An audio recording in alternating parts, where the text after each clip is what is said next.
আজকে যে সেদিনকে শুনলাম এক নেতার দেশে পূজা আর রোজার মধ্যে কোনো পার্থক্য নেই, পূজা আর রোজা একই, কোনো পার্থক্য নেই। হ্যাঁ আসলে পার্থক্য নাই, সামান্য এক জায়গায় একটু পার্থক্য আছে। পূজায় জাহান্নামী আর রোজায় জান্নাতি, একটু পার্থক্য, বেশি না, ইঞ্চি খালি। যাইয়ে দেখিও পূজা আর রোজায় পার্থক্য আছে না নাই, এই এলেম তো তার থাকতে হবে। আপনাদের যে যশোরের সন্তান, কোন গ্রামে বাড়ি আমি শুনিয়েছি নেই, আমার গোপালগঞ্জের ডিসি, এই যশোরই বাড়ি, জনাব কামরুজ্জামান সাহেব, একটা সোনার সন্তান, আপনাদের যশোরকে ধন্য করছে। গোপালগঞ্জ এই মুহূর্তে কোনো ডিসি পোস্টিং নিতে চাই নেই, সাররে দেশে গোপালগঞ্জের এই পাইকারি আওয়ামী লীগরে জয় করে ফেলাইছে। আলে বুলামা পাবলিক সকলে খুশি, স্যারের আরো আগে বদলি হয়ে গেছে, প্রমোশন হয়ে গেছে। আমরা রিকোয়েস্ট করছি যাইয়া স্যার আর 5-6 মাস থাকা যায় নাকি দেখেন। 50 কিলোমিটার দূরে যাইয়া মকসেদপুর ফজরের নামাজ পড়ে, থাকে রাত্রে গোপালগঞ্জ, ওখানে যে ফজরের নামাজ মাদ্রাসার মসজিদই জামাতে পড়ে। কুটালিপাড়া 30 কিলোমিটার, সেখানে যে ফজরের নামাজ জামাতের সাথে পড়ে। পরিচয় দেয় না যে আমি ডিসি, গাড়ি খান্ডে দড়ি থুইয়ে নামিয়ে পায়ে হেঁটে যায়, এত বড় দাড়িওয়ালা, মাথায় টুপি, দেখতে পারেন আপনি ফেসবুকে গুগলে সার্চ দিলেও পেয়ে যাবেন স্যারকে। আপনার যশোরের সন্তান।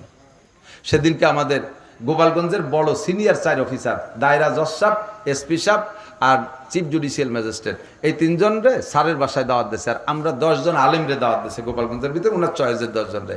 রাত্রে 2-3 ঘন্টা খোঁজ গল্পের পরে, বিভিন্ন ধর্মীয় প্রোগ্রামের আলোচনার পরে, অনেক মসজিদ করছে, আরও কোথায় কোথায় মসজিদ করা দরকার, ওই 7 পাট বলতল পাইকারি হিন্দুর দেশ, ওই জায়গাটা মাদ্রাসা করতে হবে, ওখানে একটা মসজিদ বানাতে হবে, 2 ঘর মুসলমান ওই জায়গা পাঠাতে হবে, কমপক্ষে আজান দিলি তো মাইকে যত দূর যায়, এত দূর হিন্দু হলি তো আজান শুরু, শয়তান ভেঙে যাবে। এই প্ল্যান তৈরি করছে। এই ইত্যাদি প্ল্যান প্রোগ্রামের পরে রাতের বেলা ওনার ঘরে খানা দিছে, ওনার বাসভবনে দস্তারখান বিছাইয়ে ফ্লোরে খানা। মনে হয় দায়রা জজ সাহেব জীবনে আজকেই প্রথম ফ্লোরে বসে দস্তারখানে খাইছে, এসপি সাহেব মনে হয় জীবনে আজই প্রথম খাইছে। ওনাদের বাসায় ডাইনিং টেবিল আছে, আর ডিসি সাহেবের বাসায় ডাইনিং টেবিল নেই। এরকম নেক সন্তান পয়দা হবে এই জায়গায়। 3 বছর নুরানি মাদ্রাসায় পড়ার পরে এরপরে ডাক্তার হবে, ইঞ্জিনিয়ার হবে, বিজ্ঞানী হবে, ডিসি হবে, এসপি হবে, সচিব হবে, যাই হবে না কেন এইরকম মানুষ তৈরি হবে। কথা কন? আর যার জীবনের শুরুতে তারা কোরআন খাওয়াই দেন নাই, জীবনের শুরুতে কোরআন খাওয়াই দেন নাই, যাই দল ধরে জাগ ধরে প্রাইমারি শিক্ষকরা এই পুলাপান 4-5 গুলোর গাড়িতে ভরে নিয়ে শিক্ষা সফরে যায়। কোন জায়গা? রবি ঠাউরির মাজার জিয়ারত করতে, কুষ্টের রবি ঠাউরির মাজার জিয়ারত করতে নিয়েছে। ও জায়গা যে কি শেখ মুসলমানের পোলাপান গুলো, কতক্ষণ নীলি সদস্যের ওখানে নাও, হাটাদারি মাদ্রাসায় নাও, পটিয়া মাদ্রাসায় নাও, এইটুকু ভালো জায়গা ধর্মীয় প্রোগ্রাম যেখানে চরমুনাইর ময়দানে নিয়ে যাই, ওঠো চলো আমরা শিক্ষা সফরে যাই। হক্কানি উলামায়ে কেরামের সোহবত পাইলে কিছুক্ষণের জন্য হলেও বাচ্চাগুলোর ভিতরে একটা পরিবর্তন আসবে। এই আদর্শ মানুষ গড়ার কারখানা সেকেন্ড দ্বিতীয় কেউ কোনোটা নেই আল্লাহর রহমতে মাদারসে দিনিয়া কওমিয়া ছাড়া। এখানে সন্তানরা টুপি পরে, পাগড়ি পরে, জুব্বা পরে, দাড়ি কাটে না, কোনোদিন ছাটেও না, কাটেও না, তাদের পকেটের ভিতরে আজে বাজে তেমন কিছু পাওয়া যায় না।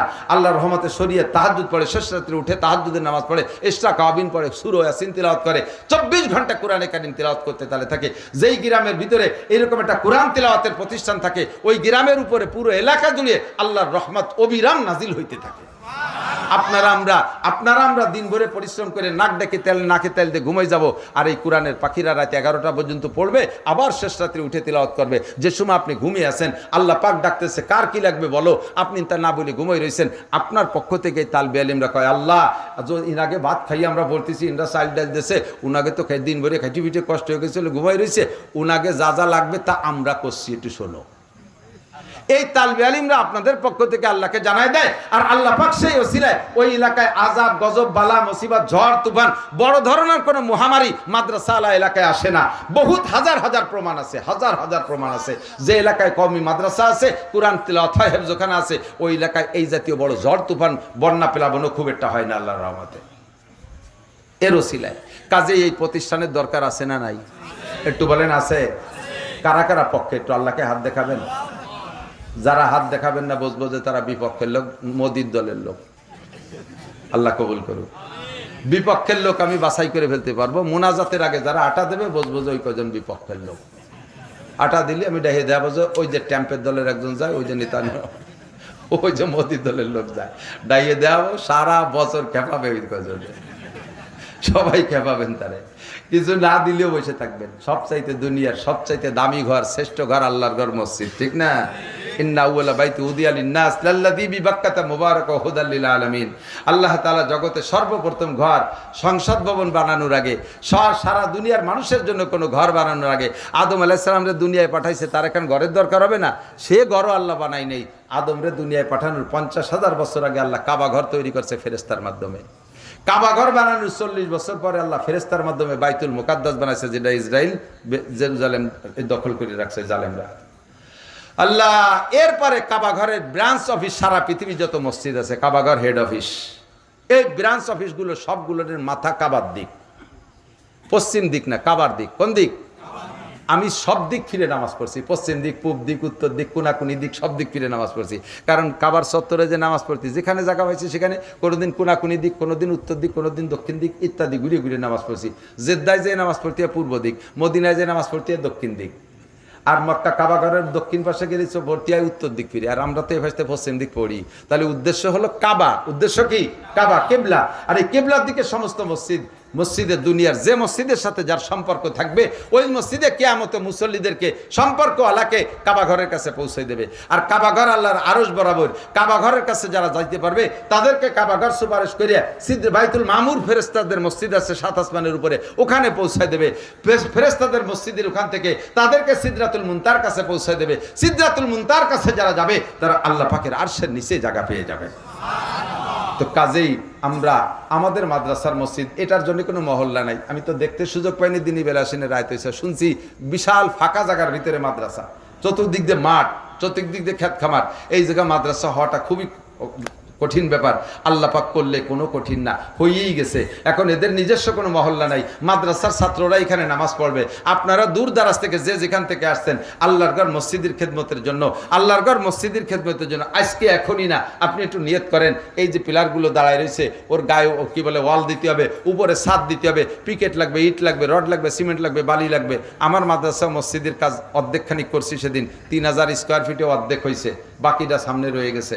এতে কি খরচ লাগে আমি জানি, কি খরচ লাগে সব আমি জানি। কোনো ইঞ্জিনিয়ার লাগবে না, কথায় কতটুক লাগবে সব আমি হিসেব করে দিতে পারি। বিল্ডিং করতে করতে এই অভিজ্ঞতা হয়ে গেছে। আমরা আপনারা মহব্বতের সাথে কোনো এক আল্লাহর বান্দা আছেন, সর্বপ্রথম আল্লাহর ঘর, এটা আল্লাহর ঘর, হুজুরকে ঘর না, রসুলেরও ঘর না, এটা কোনো পাবলিকের ঘর না, একমাত্র আল্লাহর ঘর। 1000 পিকেট, 2000 পিকেট, এক গাড়ি পিকেট দেবেন, খোয়া দেবেন, এরকম কোন আল্লাহর বান্দা আছেন? 1000 পিকেটে 100 ফিট খোয়া হয়, 100 ফিট খোয়া হয়, 2000-এ 200 ফিট খোয়া হয়। এর দাম আপনাদের দিক কেমন জানি না, আমাদের ওদিক 10-11 হাজার টাকায় পাওয়া যায়। কত? নারায়ে তাকবীর। কি নাম শোনা? কি নাম? একটু লিখে তো রাখতে হবে, আজকে নাম বললে গুনাহ হবে না, নেকিও কমবে না। জনাব ভাই আব্দুস সামাদ 1000 পিকেট, বলেন আলহামদুলিল্লাহ।